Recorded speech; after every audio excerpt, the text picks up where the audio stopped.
Oh, hi. This is an open video, open letter for the BBC. So if you're not from the BBC or you don't work at the BBC, please move on. Thank you. So I've just heard that somebody has been sacked from the One Show and from presenting.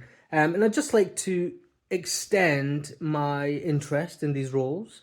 I hate to cash in on somebody else's misfortune, but the role's got to be there anyway, and I'm always talking about taking opportunities to other people, so I'm taking this opportunity, and I would like you to just consider me for an audition of some sort, or just hire me. Just ask me to do, like, one show, the one show, or I'll do 10 minutes. I'll do a stint. I'll do something. You can check out my channels. You can listen to the podcast. Do what you have to do.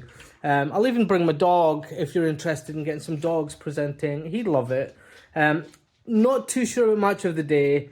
I don't know anything about football, but I'd happily sit on the panel, watch the men, talk about the jiddly bits or something. You can catch me up on that. But yeah, reach out. Let me know what you think. Speak to you soon. Bye.